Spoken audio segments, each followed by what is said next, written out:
One criticism I've never really understood of the Game of Thrones TV series is it got woke. What do you mean it got woke? It's a series that kicks off with political intrigue and serves to analyse and criticise constitutional monarchy as well as gender roles.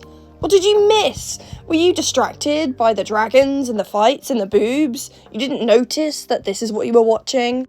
While there are many valid criticisms of Game of Thrones, especially towards the end of its series, season 8, I've never really understood the criticism that it became too woke or that it got too feminist with its messaging, as if there weren't powerful female leaders in the show prior to the point where it started to go downhill.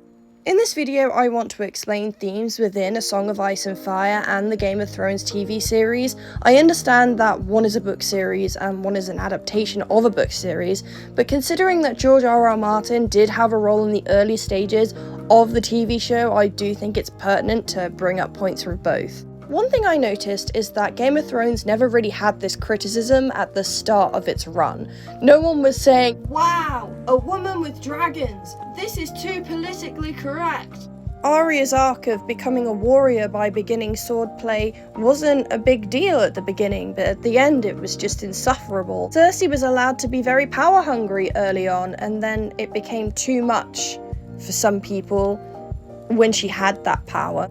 I firmly believe there is one singular reason as to why this criticism started being talked about, and that's the poor writing and the lack of nuance and subtlety within the writing. It's absolutely no secret that D&D wanted to wrap up Game of Thrones as soon as possible so they could move on to other projects. And how do you end a story really quickly? By minimizing characters to one or two really basic traits so you can justify their actions on those one or two really basic traits. Dumbing down a character's motivation so that they act in one singular way that moves the plot along. Let's take the most egregious example of this, shall we? Daenerys Targaryen is no longer a girl who's undergone so much trauma and pain and loss and just wants to find a home. No, she is woman with dragons who wants Iron Chair and is sad when her friend dies, so she burns a city down. There is no complex feelings when it comes to these characters. In normal writing, there is A, an event that happens, B, how a character is processing this or doesn't process it, and C, how they react to it. Rather than having that B middle ground where Daenerys is actually allowed to be a character and have conflicts and morals, she goes straight to C. This isn't the same Daenerys who has to face facts that her idealized version of the world and morals isn't compatible with reality. It's not the same Daenerys who would have to have the inner conflict of being against shavery and the exploitation of shaves, but also agrees to open the fighting pits and marry a Myronese noble so that peace can be kept within a city. Something that she's obviously going to have to grapple with because it doesn't fit her morals, it doesn't fit her idealized view of the world, but she does it, and that's a conflict for her. That Daenerys is allowed to be a complex character. She's given the time to be nuanced, she's given the time to consider things, and at the end of it, she comes off as a level-headed, rational, politically savvy woman. Her priority is the people and the people's wants and desires. Compare that to the end of season 8 where she's irrational, emotional, and hot-headed. We could even compare the two incidents. In Meereen, she has two choices. Stand firm, do not budge, and inevitably the city will fall into chaos. Or she can take the compromise, allow a former shave to return back to his master, reopen the fighting pits, and marry a Myronese noble in order to keep the peace. It could be argued that in regards to the fighting pits, she said only 3 men can fight in them, but even when she sits down to watch her very first match between 3 men, she doesn't seem to endorse the activity. She's not enthusiastic about the sport. This bloodshed in the name of sport is something that she doesn't seem to enjoy and hates it on a moral level. She still does it though, because it would make the people happy. Compare this to season 8 Daenerys, who has historically been against harming civilians and innocents, but then burns a city down, even after they've surrendered, because the writers wanted to make her the Mad Queen. There's no conflict there, there's no nuance. They need her to be the Mad Queen, so she becomes the Mad Queen. In both cases, she chooses to go against her values, but only in the first case does it make any logical or reasonable sense. There's no process for her, there's no nuance, there is no subtlety to her character. And this is why I think a lot of people say that it became woke, it became feminist, because any inner workings of these characters are completely taken away from the entire story. All we get is woman with dragons who wants to be queen. With Cersei we get woman who is queen and wants to stay queen. With Arya we get girl who sword fights and levels up really quickly. There is no sudden feminist agenda that's being shoved down your throats. You're only getting the core traits of these female characters now shoved down your throats because they can't be asked to write a complex character. While they always had these traits, they're now completely depending on these traits and these traits alone to move the characters and plot along. I guess it's now time to talk about gender roles, isn't it? Gender has always been a theme of Game of Thrones, from the very start. Power imbalances between the genders is very clear. Let's take a look at husbands and wives. Catelyn is expected to be okay with Ned bringing back his illegitimate son home from war to live with her legitimate children, even though his very existence threatens the inheritance of her children. Catelyn is expected to exist in the same space as a living, breathing reminder that her husband was unfaithful to her, which is a great source of humiliation. In the books, it's revealed that when she did inquire about the mother of Jon, it was the only time Ned had ever frightened her. As a woman, even a noble woman, Catelyn gets very little agency as to what is going on in her own family unit. She is a woman, Ned is a man. While she is a lady, Ned is the Lord. And it even trickles down to inheritance when Cersei and Tywin talk about the fate of Casterly Rock, and Cersei laments that he already has an heir in her, but he refuses to see it. Heck, he would rather marry her off to Loras Tyrell to pump out more babies.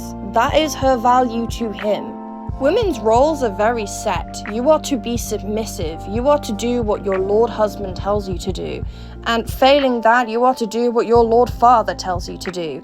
Whether that be accept an illegitimate child into your family unit, or pump out more babies. It's why characters such as Brienne of Tarth or Arya Stark are such anomalies within Westeros. Ned even tells Arya, Lyanna might have carried a sword, if my lord father had allowed it. Yes, this is a book excerpt, but it's even telling from the show. In the very first episode, we see Bran training at archery in the yard, when suddenly an arrow flies past and hits the bullseye. It's Arya standing quite a way away from the training. If it were expected of her to learn archery, she would have been participating in the lesson. In King's Landing, if it were acceptable for her to be doing sword training, they wouldn't keep referring to it as dancing lessons. It is Bran who was taken to see the execution of the former Night's Watch member, and he's younger than Arya. Heck, Ned even states to Arya that her future will be to marry a High Lord and have his sons. Like, that's the height of her dreams. The difference between these scenes and the later seasons are that they are subtle. You have to gather a lot of this information through context and through paying attention and seeing the nuance in scenes. You don't even have to have read the books to know that there's a message about female roles right in front of you straight from season 1. It's there. Which leads us on to House of the Dragon, or the alternative title that I would like to pitch, the ever-growing dilemma and strife that comes with making my daughter heir to the throne instead of my yet-to-be-placed-into-existence son. This series is far more explicit with its messaging about women's roles in Westerosi society, considering the whole debate as to whether or not Princess Rhaenyra should be heir and future queen of the Seven Kingdoms, based on the fact that she doesn't have a ding-along. Some critics have said that they lead far too much into the idea that Rhaenyra is purely stigmatized based on her gender. They also believe that this narrative simplifies previous events far too much to just put it in the category of sexism, such as the framing of the Great Council of 101. So let's talk about the Great Council of 101. At the very start of House of the Dragon, King Viserys is the current reigning monarch. However, before him was his grandfather, Jaehaerys. Towards the end of King Jaehaerys' reign, there was a massive problem, that being he had no surviving heirs. Jaehaerys had 12 children, but the majority of them had died before him. Miguel, his 6th child, was a scepter, Vaegon, his 7th, was an archmaester, and his 9th born Sarah was chilling in Essos somewhere. He did, however, have grandchildren and great-grandchildren, and for the purpose of this video we will only talk about the relevant ones. Being that King Jaehaerys had no immediate heirs to pass the throne onto, the Great Council of 101 was called to hear the claimants out and assess each of their claims for legitimacy. One such claimant was Rhaenys Targaryen, the daughter of Jaehaerys' 3rd child and 2nd son, Aemon, with Jocelyn Baratheon. She in turn had married Corlys Velaryon and had a daughter, Laena, and a son, Laenor. Another claimant was Viserys Targaryen, son of Baelon Targaryen, Jaehaerys' 4th child and 3rd son, with Alyssa Targaryen, Jaehaerys' 5th child and 2nd daughter. Yes, they were brother and sister. No, we're not going to talk about it. Viserys married his cousin, Aemma Arryn, who was pregnant during the Great Council, but it was yet to be determined whether he had a male or female heir.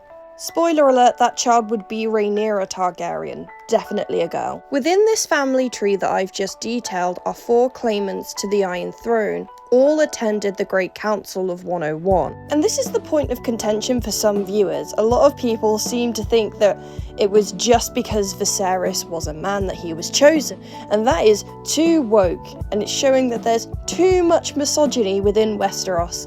But here's the thing, it was true.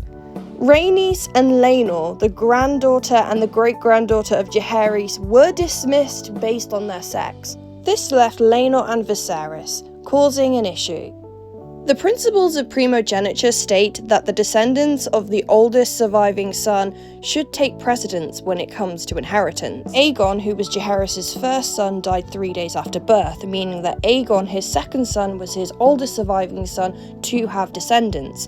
And his descendants were Rhaenys, Laena, and Laenor. Viserys, on the other hand, is the grandson of Jaehaerys rather than his great-grandson like Laenor, but he is the son of the 3rd son of Jaehaerys, whereas Laenor is the grandson of his 2nd son. So according to these rules, Laenor should be heir. However, that day a precedent was set. Viserys was named heir, partially because Laenor was only 7 at the time, a boy, and also because the line went through Rhaenys. The expectation that only a man can continue a line was cemented that day. Had Rhaenys been a man and Laenor's father instead of his mother, Laenor would most definitely have received the throne. Some people, a very small number of people, like to point out that Laenor was 7 and that's why he wasn't chosen, not because his line ran through his mother. But later in the series, Viserys and Corlys have a discussion on what names their grandchildren will take as heirs to the Iron Throne, so it does seem that it is important that the male line does get priority over the female, and the fact that Rhaenys and Laenor were dismissed based on their gender, I think gender might have something to do with this, and that was a really long-winded explanation of a criticism that only a few people have and isn't a big deal, but I'm passionate, okay? Some non-book viewers took issue with Rhaenys' quote, "Men would rather put the realm to the torch than see a woman ascend the Iron Throne," because it was pointing out too much of the misogyny. And she's right, look what they did to her. That election was rigged, my dude, like seriously. Rhaenys for Queen 2024. Another aspect of criticism I'm seeing is that Rhaenyra would not make a good queen. But don't worry, it has absolutely nothing to do with her gender, she just hasn't proved herself as heir yet. As if, as a teenager, she didn't successfully treat with Daemon to retrieve the dragon egg without any bloodshed. I'm now directly going to speak on criticisms by Ben Shapiro, of all people, who said, "She's a hormonal teenager, and she goes to a brothel with her uncle, which isn't what you want in a ruler." And I simply have to ask, why is that, Benjamin? Because in the very same TV series, nay, the very same episode in which this happens, Daemon and Viserys have a conversation about how they as young men used to frequent the Street of Silk and go to the same establishments in which Rhaenyra went to.